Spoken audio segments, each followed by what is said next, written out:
it right. So it gives me no chance to pull somebody out and use for demo to correct a flaw or anything. But I will say, obviously, most of y'all have obviously done the lifts quite a bit before, right? Is there anybody in here that doesn't have a pretty decent background in doing the lifts? Raise your hand if you don't. It's you, okay? Everybody else does. Yeah, you don't. Well, I'll have to keep a special eye on you guys, because maybe you'll provide some opportunity for error correction here to demonstrate to everyone else. Everyone's doing it pretty good, but keep in mind, when y'all are coaching, in whatever situation you're coaching in, this is 90% of the lift right here. This is 90% of the importance of the lift. If you get this very, very simple part right, that's the snatch, and it's the clean also, by the way. But that's everything. That's 90% of it. The problem is, in my experience watching groups of kids and people teaching people to lift, and 90% of the time people run right through this part, okay, allow 18 errors to take place and uncorrected and go on to the rest of the lift, okay? And if you don't get this part right, nothing else really matters a whit, okay? Not at all. Okay, this is the lift, this explosion from the hip. That's what the whole rest of the pull is about, nothing more than putting you in the best position right here to explode really hard over that 2 or 3 inches that you can really create the horsepower, right? That's what the rest of the pull's about. So that's the lift, okay?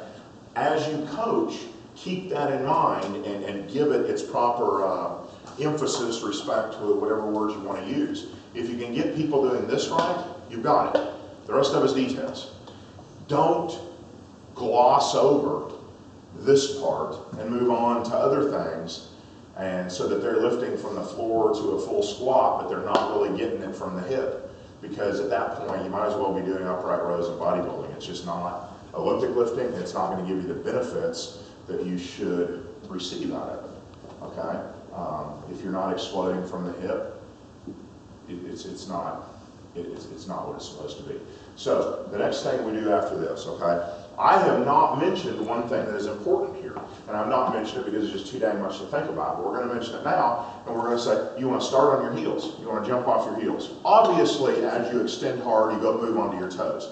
That's a follow through. It's not important, but you initiate this movement off of your heels, okay?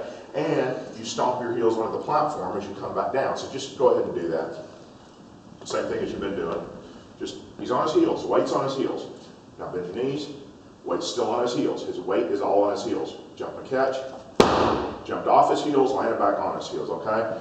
Usually after someone's done it correctly or semi-correctly, we want to just add that in, because if they're doing it correctly, they're usually on their heels already, or else they would be, if they're going to get on their toes, normally it's going to be accompanied by leaning forward. The bar's going to come out, and you'll have corrected that, and in correcting that, you'll put them back on their heels without ever saying anything about the heels.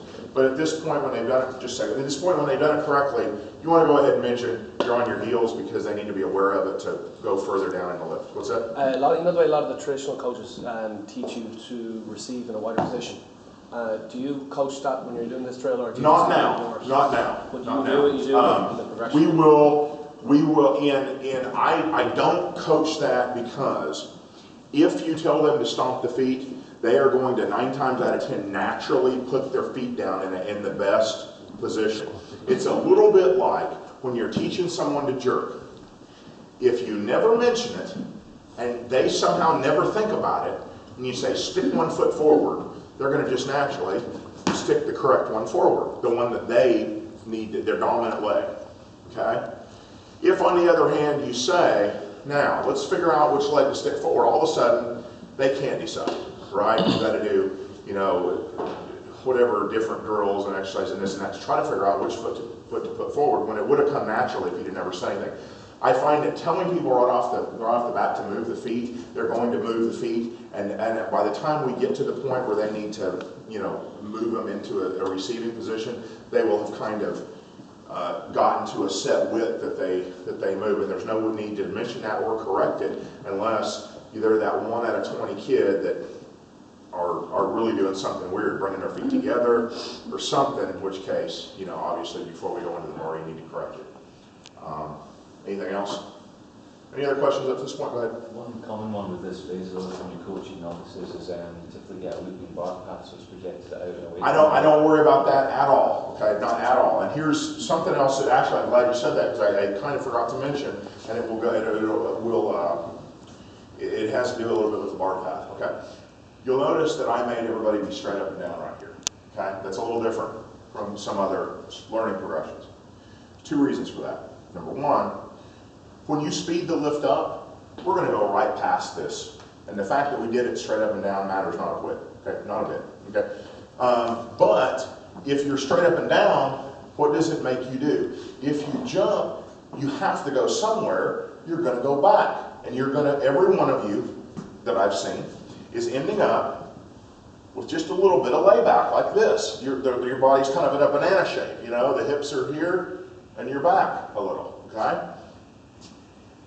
Often, if you allow somebody to start like this, they may end up right here.